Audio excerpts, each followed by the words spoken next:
Well, happy Nutrition Month. March is Nutrition Month, and it sort of fits with that entrepreneur theme. This year's theme is eating 9 to 5, so we're just talking about healthy eating in the workplace. 45% of Canadians say that they find it difficult to make healthy choices at work, so that's why I'm here today to kind of present some ideas. Do we know what a healthy eating is, though?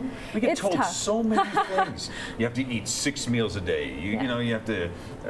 Certain amount of protein, certain amount of dairy, Yeah, so it's easy and it's hard. I think a lot of the times it's just kind of going back to common sense, going back to those not so, I guess, sexy things that they teach you in school, right? Like make sure that you get your veggies and fruit, make sure you get your lean proteins, whole grains, the things that we know, but I think it's just so tempting to jump on the next nutrition trend or diet fad, that kind of thing. And it must be hard for you guys working outside of a 9 to 5 schedule, right? To plan your day every day when it's not always going to be the same. Yeah, lunches are tough for that. And that's what we hear a lot of too. So for Nutrition Month, for that eating 9 to 5, what we've done is sort of zeroed in on some of the areas that people who are working say are hardest for them to eat healthy. So just show of hands around the table, how many people ate breakfast this morning? Okay, good, 100%. Because what we know is that about 40% of Canadians skip breakfast, and when you skip breakfast, you're not kind of fueling your brain, so it makes it hard to, work and focus and concentrate and have good productivity. So my breakfast idea that I brought today was something called overnight oats. So I have some steel cut oats here, but you can just use regular rolled oats, and you can just pack it all in kind of a mason jar. If you're being a hipster, you can use a regular container. You don't want to use plastic, do you? Well, you can if you want, because this isn't heated. It's cold, which is why some people are always kind of with overnight oats. But if you want, you can just use a regular glass container. That's fine too. So then I have some chia seeds here. Chia seeds are very high in fiber, very high in omega-3s. And what people like about them is unlike flax seeds, where you have to grind them in order to get the omega-3s, with the chia seeds, you can just leave them as is. Your portion sizes are for 1 serving? Yeah, so there's about 1/3 of a cup of oats and 2 tablespoons of chia seeds. And then I'm going to add a cup of milk in there. And then what you would do is stick this in your fridge overnight. No way. And then TV magic, it's going to look something like this. So then you stir it up, and what the chia seeds do is they're very high in soluble fiber. So when they hit any liquid, they sort of gel up and they help to thicken the mixture. So you can see it's quite thick, and obviously since the oats are taking up the liquid, they're quite thick as well. So then in the morning you can add whatever toppings you want. What a great idea. So I've got some fruit here, some berries. And now, are you warming this up on the stove, or just eating it cold like it is? You can just eat it cold like it is. I know for me it was something that was very hard to get over as well, like cold oats. So if this is something that you're like, that's kind of gross, you can actually just take that glass container, pop it in the microwave for a minute before you add all your different toppings.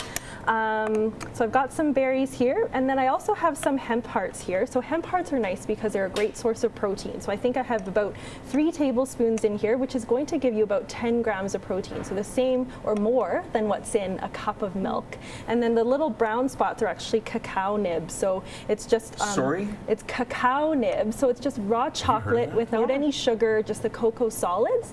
So they're kind of bitter, kind of crunchy, but I like them because it kind of fixes that chocolate craving, and it also gives you a ton of antioxidants. So you can pour it in, gives you some extra protein and cacao nibs. Devin, that looks delicious. I'll throw in some. Would you jump into that? Some more berries. I would. I actually think it looks good. Yeah. That's not bad. But yeah, if you don't like cold oats, like I know what a lot of people do is they'll bring in like just kind of packs of instant oatmeal to work and make it there. Or what you can do is you can just make oatmeal in the slow cooker, a big batch over the weekend, and then portion it and freeze it throughout the week. And this is 1 serving? Yeah, it's a lot, hey? Man, well, what a great breakfast, though. And then you can make a lot of them, and again, stick them in your fridge and just bring them to work. Okay, I want to do this. How long would that last for? So if you put it in last night, would it last a couple days? I think it would. Like, as long as you keep it in the fridge, I would probably do 2 batches, like one kind of during the weekend and then one midweek, like kind of Wednesday, Thursday. Smart idea. Yeah. Okay, so from breakfast we to move lunch. on to lunch. So lunch, it's very common for people to, bring a salad, or lunch is a meal that people skip. I know know, Devin just mentioned that it's hard to do the grab and go, and I know like 37% of Canadians say that they eat lunch away from home, and 33% of Canadians skip lunch altogether. So lunch is a tough one. It's very hard to make healthy choices when you're going out. So one of the things that I sometimes suggest is make use of leftovers. And so what I've done with this salad here is I put on some hard-boiled eggs, and hard-boiled eggs are a great source of protein because what you can do is, again, hard-boil half a dozen at the beginning of the week. Absolutely. And they last in your fridge if you leave them unpeeled for the whole week. So then you can just grab one or two as you head out the door, and then you can have something that's quick. But grab the one that's boiled, not the one that's raw. Yeah, you might. You'll have a surprise when you get to work. Wait a minute. Yeah. So, because one of the common mistakes people make with salad is that they'll just eat a big bowl of vegetables, and then they're wondering why, you know, at 2 o'clock they're hungry again. So adding that bit of protein in there, whether it's the hard-boiled egg or any leftover chicken breast or leftover fish or whatever it might be, that's going to help you slow down your digestion a little bit and feel a little bit fuller. But it's the dressing that gets a lot of people, though. Yeah, so a lot of people, they'll either skip the dressing altogether or they'll go for one of those fat-free dressings. So one of the downsides to that is that with the fat-free dressings in particular, a lot of them have a lot of sugar in it so that you get that flavor. And so it's not very hard to make your own dressing at home. Here I just put about a tablespoon of olive oil and a tablespoon of vinegar, and then I just threw some dry herbs in. And what's good about that is that, again, the healthy fats kind of help slow down your digestion, so they keep you feeling fuller for longer. And your dark leafy green vegetables are very high in vitamin K. So having those healthy fats, they actually help you absorb those fat-soluble vitamins. So it's good for that. If you're still kind of iffy on putting dressing on your salad, other sources of healthy fats would be putting on some sliced avocado or some nuts, so you can still get those healthy fats in there that keep you feeling fuller for longer. Smart. If you don't like salad dressing. And then quickly we hit that 3 o'clock slump and we're hungry. What can we eat? So a lot of times people will just grab like crackers or a piece of fruit, and then again wondering why an hour later, half an hour later, they're reaching for something else again. So again, I say try to combine that with protein. So you've got your pear there, your fruit, but then I also put some almonds there. So and then I also added some roasted chickpeas as an alternative to the nuts, because sometimes with nuts it's easy to just kind of munch mindlessly on them and get in a lot of calories. But then with the roasted chickpeas, you just kind of roast them at 400 degrees for about half an hour, and they're a snack. And so this bigger portion here has about the same amount of calories as the smaller portion of nuts in the bowl there, about 200 calories.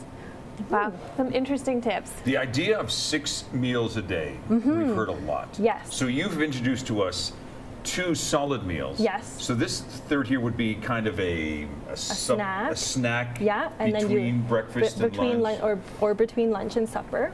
Okay, because we get so busy in our worlds. Yeah. And what about for kids, though? I mean, this is maybe, you know, here's Amanda, a 7-month-old, is that right? So her beautiful little boy should be trained nice and early. Don't wait until he's maybe 4 or 5. If she can train her boy to eat, you know, of course when he gets older, but 6 smaller portion meals, that would be a good idea? I think the idea of having 6 small meals a day is kind of a myth. I mean, some people find that it works for them, but I find that for most people, I tell them to just think of trying to eat every 3 to 5 hours. So for some people, it does work out to 6 small meals a day, but for other people, it might mean that they're just eating 3 meals a day, or 3 meals and 1 or 2 snacks.